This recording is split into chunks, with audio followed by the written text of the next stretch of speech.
dedicate our lives more perfectly to Him, how will He find us? Awake and ready. Let's pray together. Divine Mother. Divine Mother. Heavenly Father. Heavenly Father. Friend, beloved God. Friend, beloved God. Jesus Christ. Jesus Christ. Babaji Krishna. Babaji Krishna. Lahiri Mahashai. Lahiri Mahashai. Swami Sri Yukteswar. Swami Sri Yukteswar. And beloved Guru. Beloved Guru.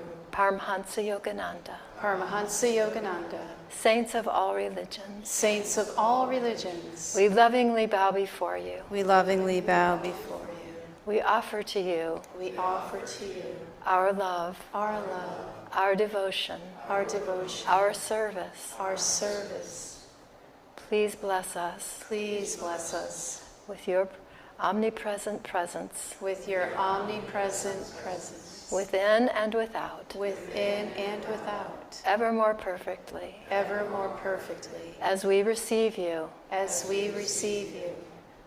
And hold you in our hearts and minds. And hold you in our hearts and minds. Om. Om. Peace. Peace. Amen. Amen. Please be seated. David, can you check and make sure the cooling and not the heat is on the mini split? Oh, okay. Okay, thank you. Are you leading the chant? Okay.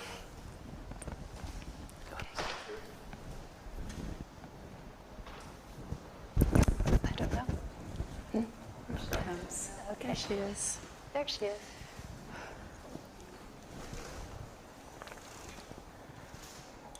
Hello, Dutaji. We're ready to chant. I thought David was leading. And are you not doing songs first?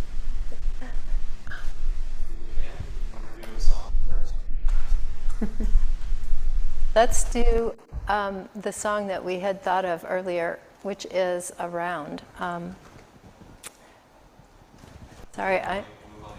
Yes. So, yeah. This one is Move all you mountains that stand in my way. Nothing can stop my progress. We're going to do it in rounds this side, and then we're going to do it in rounds over this side. So, stand up and be ready to sing.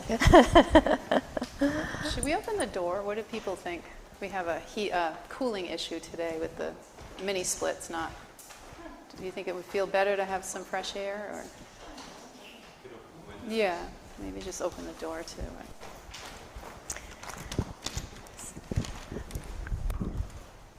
Okay, I guess we're doing a cappella, unless you want to play with us, Dutaji. All right, so we'll all start together, and then we'll take parts on this side, and then we'll do this side. So just to refresh everyone's memory, it's move all you mountains that stand in my way, nothing can stop my progress.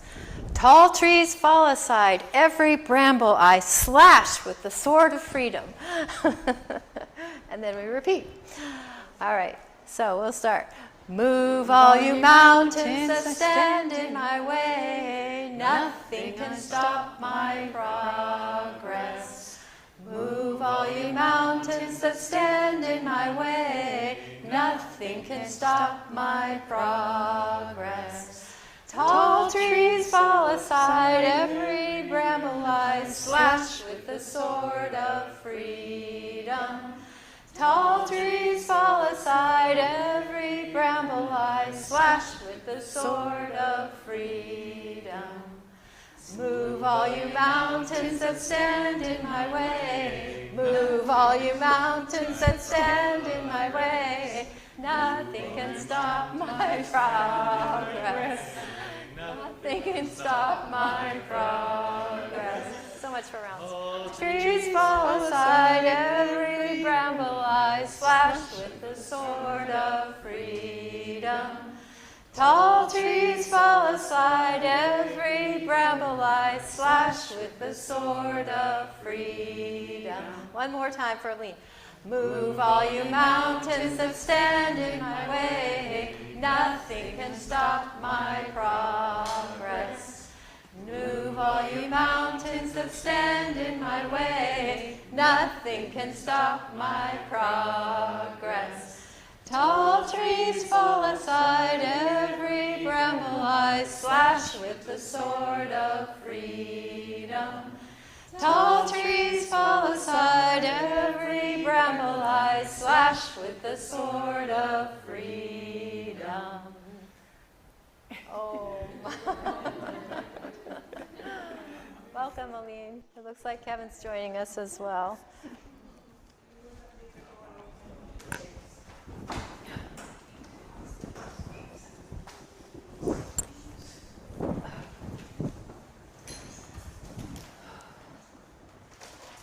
How do we do, TG? We can't wait for you to come back here. Yes. We're spoiled.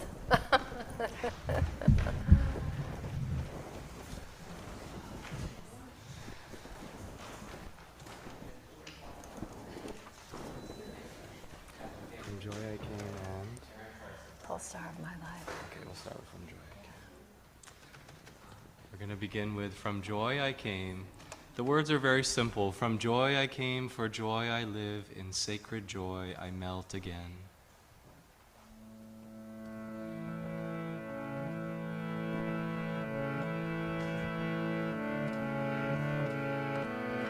From joy I came, for joy I live, in sacred joy I melt again. From joy I came, for joy I live, in sacred joy I melt again. From joy I came, for joy I live, in sacred joy I melt again. From joy I came, for joy I live, in sacred joy I melt again. From joy I came, for joy I live, in sacred joy I melt again. From joy I came, for joy I live, in sacred joy I melt again.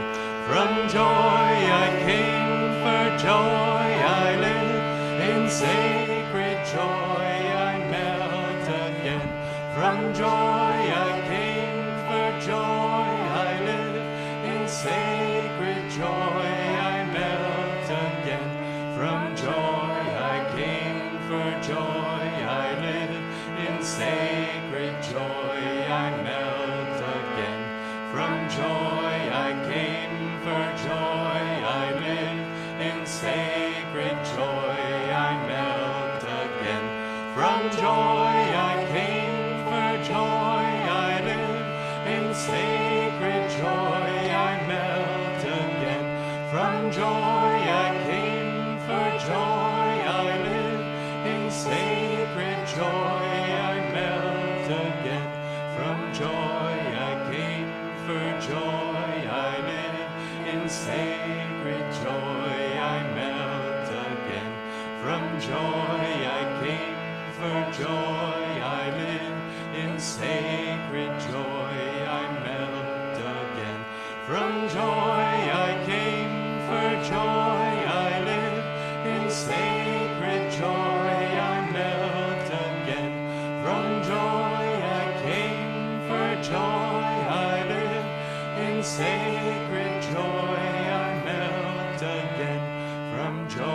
I came, for joy I live, in sacred joy I melt again.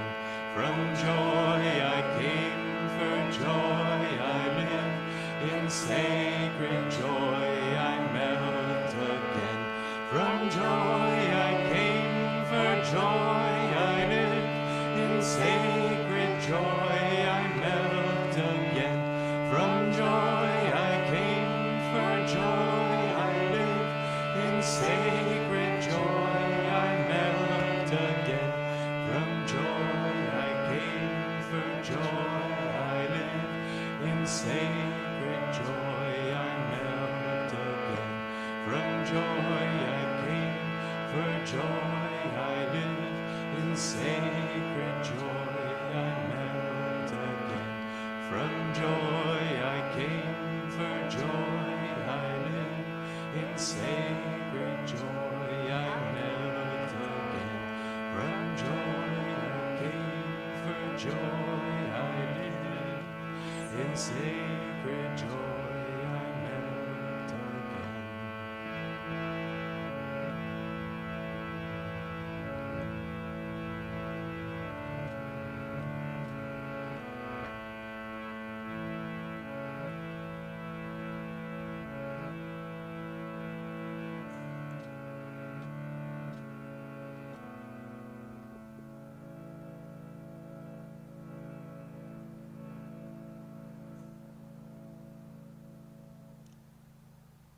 As we meditate now, offer yourself into that eternal joy at the point between the eyebrows.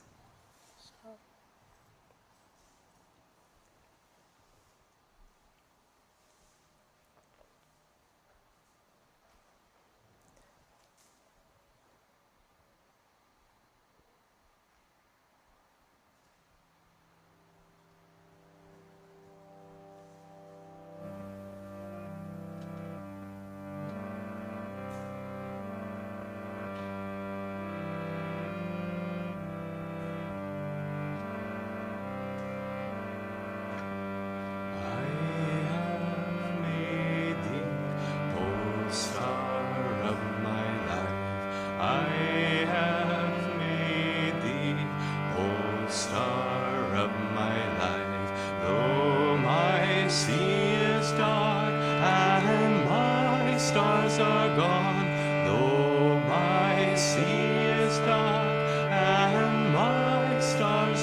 I have made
Remaining in a meditative state, please listen to this week's affirmation for self-healing.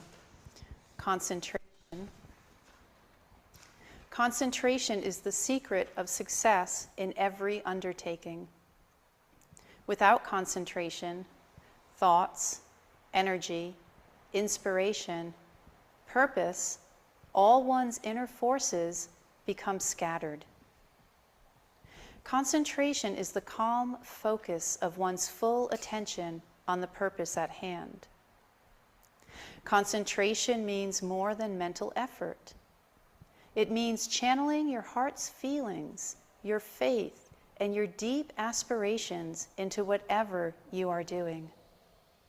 In that way, even the little things in life can become rich with meaning. Concentration should not involve mental strain. When you really want something, it is difficult not to think about it. Concentrate with interest on whatever you do, and you will find yourself absorbed in it. Please repeat the affirmation in a loud voice, awakening the conscious mind. Whatever I do in life, I give it my full attention. Whatever I do in life, I give it my full attention. Like a laser beam, I burn from before me all problems, all obstructions. I burn from before me all problems, all obstructions. And now in a conversational voice, whatever I do in life, I give it my full attention. Whatever I do in life, I give it my full attention. Like a laser beam, Like a laser beam, I burn from before me all problems, all obstructions. I burn from before me all problems, all obstructions. And now repeat the affirmation in a whisper, bringing it into the subconscious. Whatever I do in life, I give it my full attention. Whatever I do in life, I give it my full attention. Like a laser beam, Like a laser beam, I burn from before me all problems, all obstructions. I burn from before me all problems, all obstructions. And now in silence, whatever I do in life, I give it my full attention. Like a laser beam, I burn from before me all problems, all obstructions. And now bring your awareness to the point between the eyebrows, the Christ center, and with deep concentration, bringing the affirmation into superconscious awareness. Again, please repeat silently. Whatever I do in life, I give it my full attention. Like a laser beam, I burn from before me all problems, all obstructions. Help me to see thee, Lord, as the scriptures describe thee, the most relishable. Help me to concentrate on thee, my gaze, my love, my aspirations, my entire being.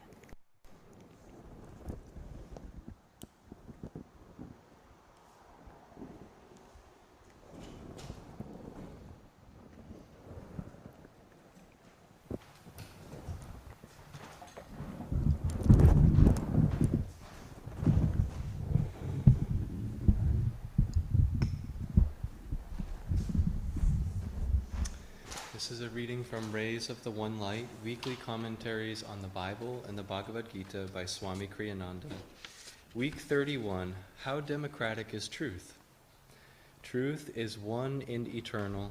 Realize oneness with it in your deathless self within. The following commentary is based on the teachings of Paramhansa Yogananda. We live in an age when people assume that knowledge should be available equally to all. In matters susceptible of judgment by normal common sense, however, everyone knows there are exceptions. Access to a control room for intercontinental missiles is limited by universal consent to a very few. Access to the controls of a passenger airline is limited to those with the necessary knowledge for operating them, and also to those with the proper authorization. If people don't see the disadvantages of making more subtle knowledge universally available, it is only because they are ignorant of the risks involved. In the case of subtle knowledge, the main disadvantage in making it universally available is the harm it might do to one who isn't ready for it, and who might even mock it. True, by mocking the truth, he might undermine the faith of a few truth seekers. But then such tests can also be beneficial as a means of strengthening faith. Again, true, the clever doubter's misrepresentation of those truths may dissuade a few seekers from following the spiritual path, but if a seeker really is sincere, he will recognize the truth eventually because it resonates with his own being. No, the greatest problem accrues to the shallow doubter himself.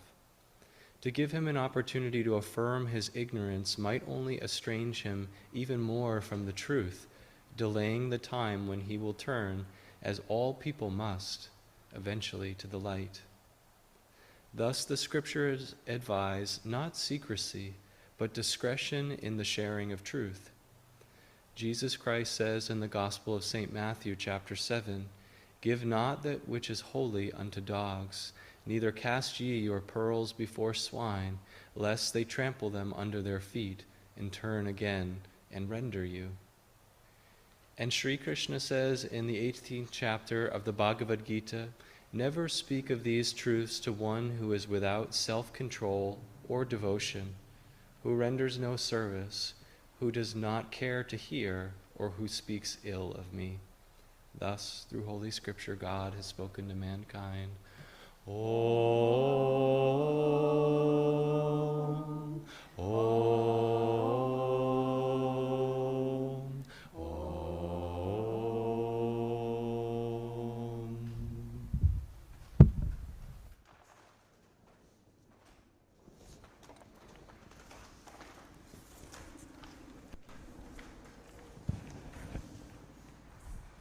Good morning, everyone.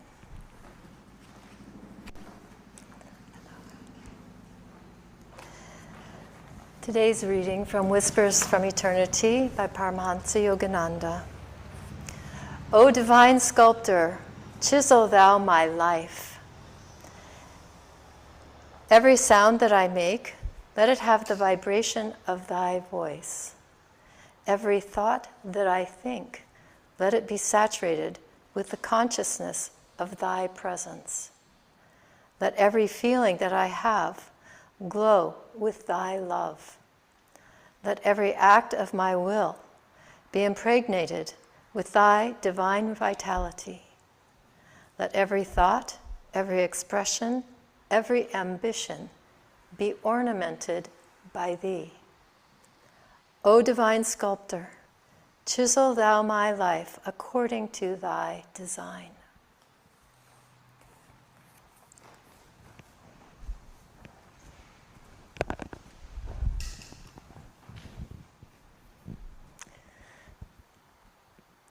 I would like to just share a little bit about the readings today.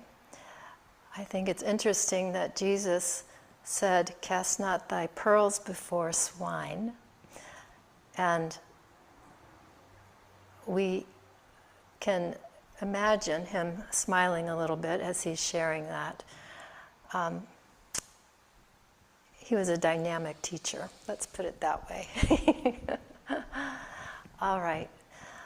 So as I tune into the topic of the day, it's really about the soul's evolution through time and space. And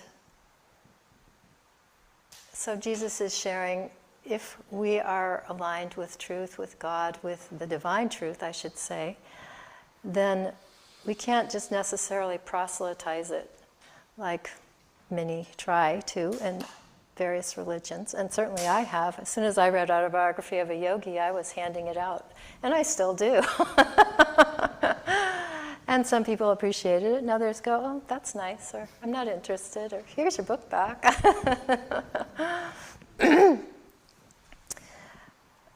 So I'm going to just share some of the things that I've recalled as Swami Kriyananda has shared about Master and about the long road from what he called as a diamond. He remembers when he was a diamond, all the way up to the incarnation where he's a liberated master and everything in between.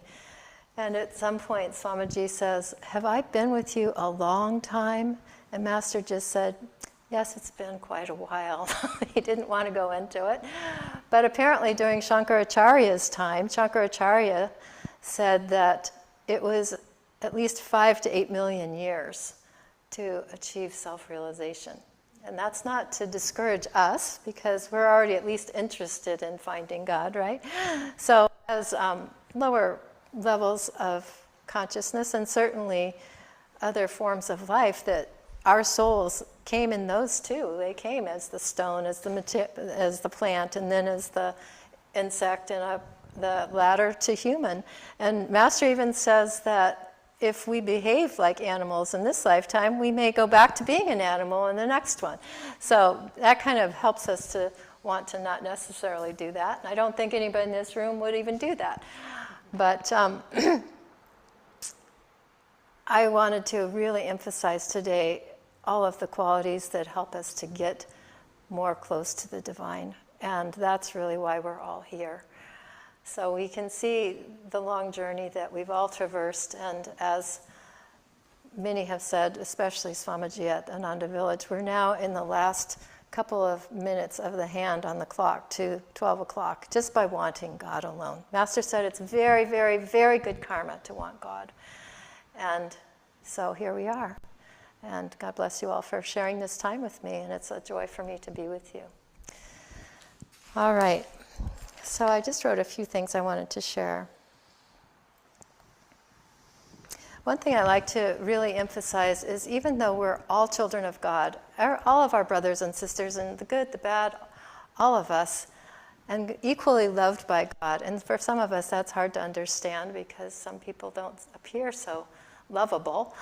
But we are all equally loved by God. And so, out of compassion, disciples may want to share our blessings with others, but if they're not necessarily receptive, and this is where Jesus is saying, please don't share with people who aren't receptive.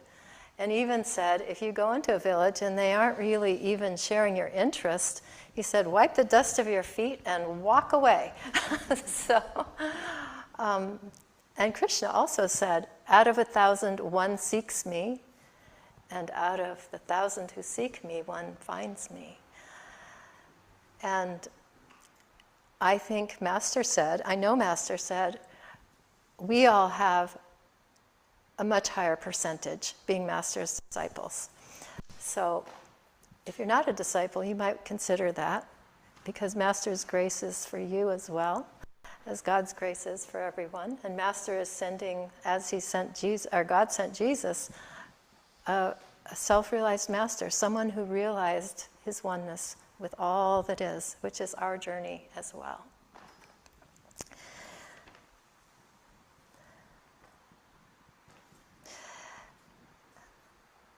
I like tuning into some of the stories about Master. Master was all wise. He knew every thought of everyone. And there was someone at Self-Realization Fellowship, his name was Orville, and he printed all of Master's books. And Swamiji shared that Orville was very materialistic, and he kind of chided Master because Master wasn't a very good organizer. But Master didn't come to organize Self-Realization Fellowship, he came to be the guru. And over time, as he's publishing these books, he realizes that there's something here. Maybe I should pay attention.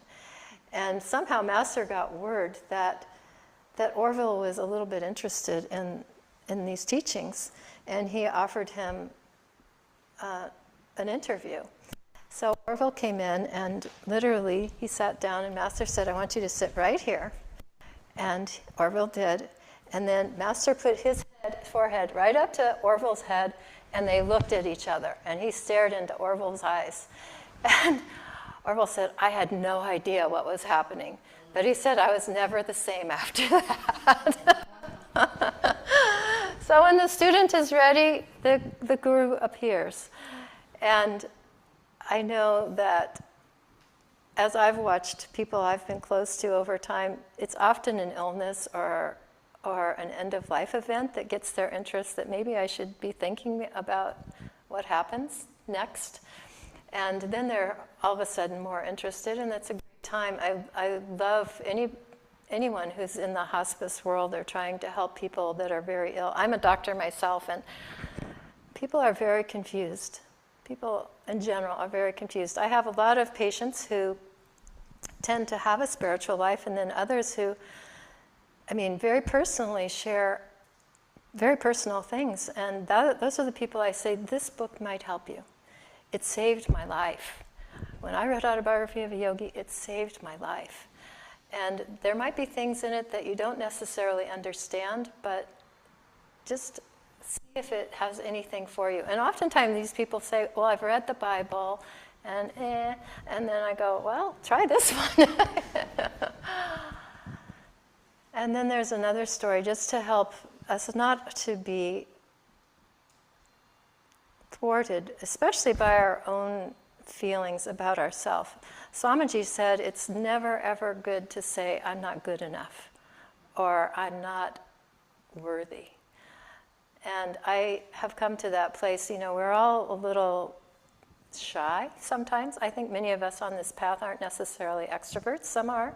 I'm not. But it's really important to say, I too am a child of God. I am one with that light. And if that's all we can do, and ask for Master's grace, that's really important. There's so much in this path. It just goes on and on. Swamiji was once saying to Master, haven't you written everything that needs to be written? He goes, oh no, much more needs to be written. And this Swamiji writes 140 books, about every single topic, including education, marriage, relationships, prosperity, material success, how you can do it in a yogic way. And one I'd like to focus on today, and we talked about a little bit at the Centennial when we were at Ananda Village, is the education. And because we're all still students, we're all still learning, and I know this is dear to Janet's heart. I remember you saying something about this, but I have a gift for everyone that Kyle lovingly printed. If you haven't heard of it, it's called Psychological Chart, and it's by Paramhansa Yogananda. So when he started his school in Ranchi, India, which is in the 19-teens, he had this psychological chart of how to help each student, first of all, to evaluate where each student was in terms of their progress spiritually, materially, physically. He even has how they hear, how they see. But it's a helpful tool because there are the lower qualities that we all share, there are the more rajasic or activating qualities, and then there are the more spiritual qualities that we all want to emphasize in ourselves. And this particular chart is a nice way to say, okay, this is where I was today. What can I improve on today? Or maybe this is where I am in general. Maybe I can try this a little bit more in my life. So I'll let Janet pass out the chart, but one thing is I was thinking about this chart and just reviewing it the other day. I thought, well, I know that one thing that it appears I've made some progress in is I don't tend to get angry very much. And then I found the very next day that Shannon is calling. I'm trying to do something online, and they have you hold for 20 minutes. I'm just trying to order lab work, by the way, for a patient, and you're on hold for 20 minutes because they've changed the whole system. And I call, and then not only that, they have this loud music playing, and somebody's kind of shouting at me at the other end, and I just said, I think I better hang up now. I've lost my peace. So perhaps maybe not so much with people, but with computers, I am not necessarily inclined to be friendly anymore. Especially with those kinds of processes. And God bless us all if AI takes over and we don't even get to speak to a human being, right? It's like, yeah, algorithms. At any rate, I'd like you to just look at this chart and use it as a tool, as Master really asked us to do. On the back, you'll find what he wrote there about how he used it with his students. And this is something he gave to all of his disciples in 1925.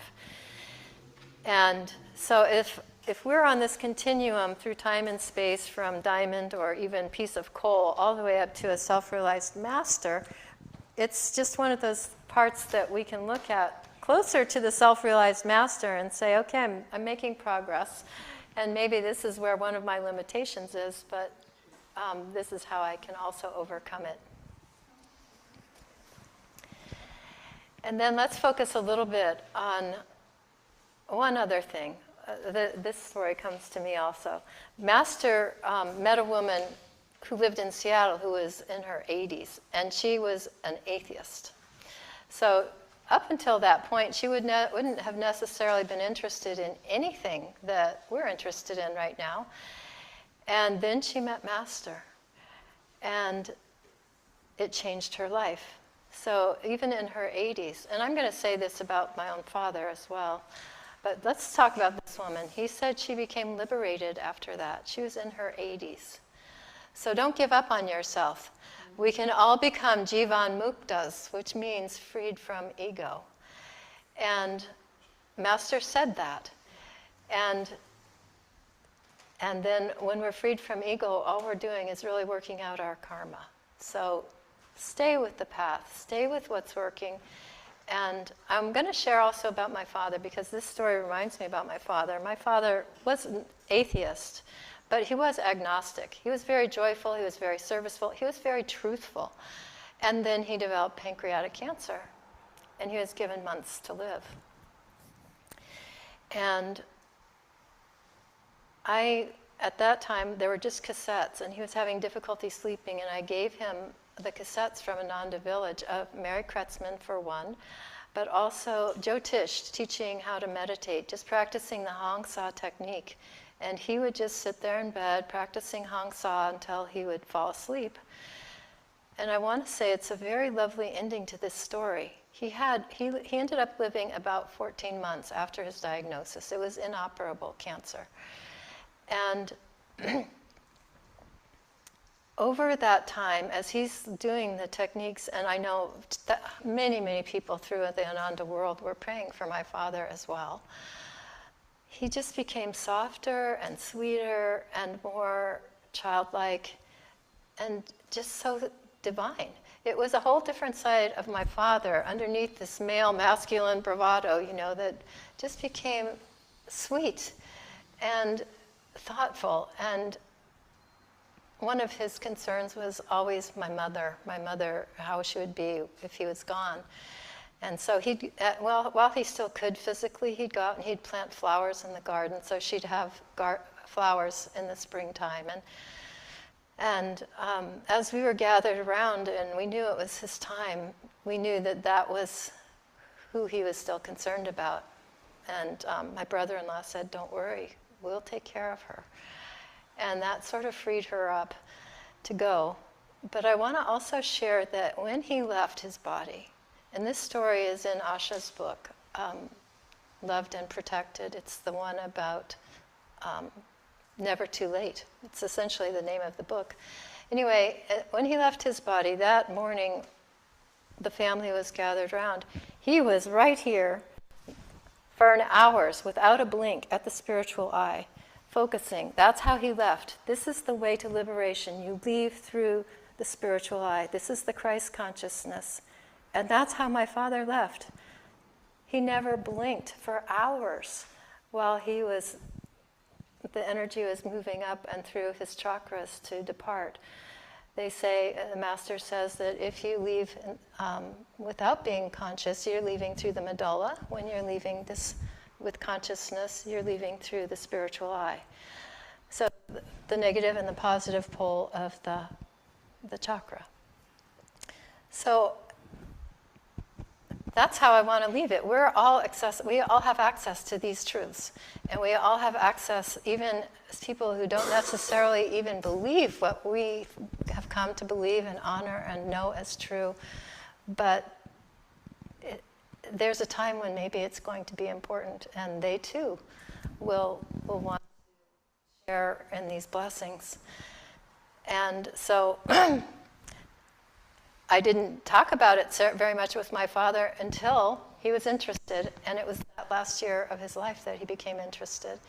And there will be people in your life that have that same interest, perhaps, because they want peace, because they want to know what's going to happen when I leave this body, when this physical form is no longer here. So I'm just going to leave these blessings. We have tremendous blessings. And yoga and the spiritual path, we don't learn this in Christianity, that this is where you leave when you are conscious. So practice these techniques. Practice Hong Sa. Practice spending a lot of your time at the spiritual eye as much as possible, and the heart's energy rising here, because it is liberating. And regardless of how many lifetimes we have left, the more we do that, the more we come back already priming the pump. So God bless you all. It's a joy to be with you. And now I think we're going to have a festival of light. We'll have an offering. And then we'll have a song. Do we have a song prepared? Right. Or should we ask Duty to sing a song? Duty. She has a song for us. Okay, great. Please take what you'd like to give, place it in your right hand, and repeat after me. Divine Mother, we offer to Thee the fruit of our labors. Bless this offering, that it serve as a channel to Thy of Thy light, to truth-seeking souls everywhere. Om, peace. Amen.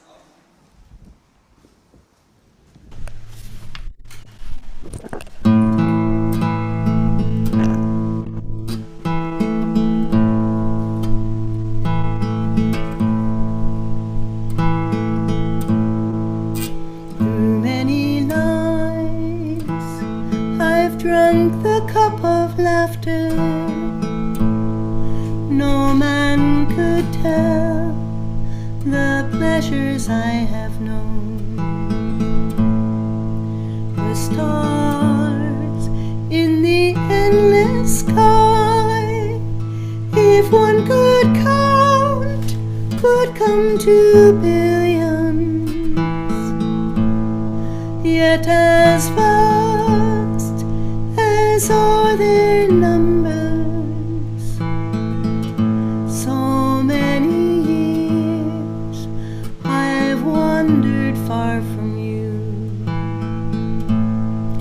yet as vast as are their numbers. So many years I've wandered far from you.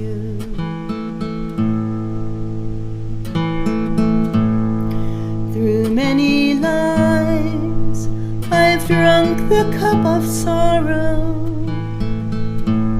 no man could tell the bitter tears I've shed. The drops in the endless sea, if one could count, would come to billions, yet as vast as are their numbers. So many years I've wandered far from you, yet as vast as are their numbers. So many years I've wandered far from you.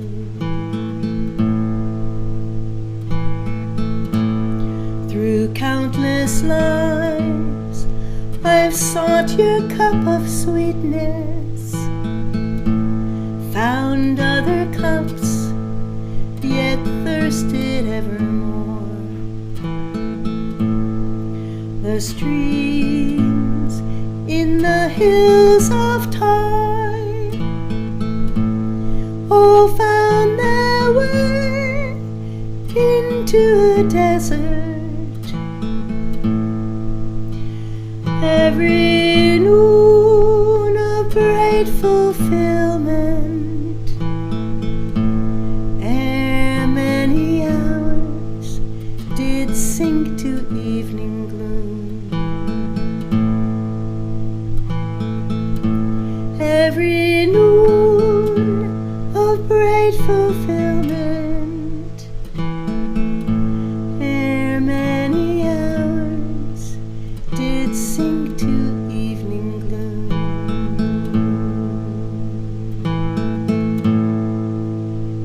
I long for you in summer and in winter,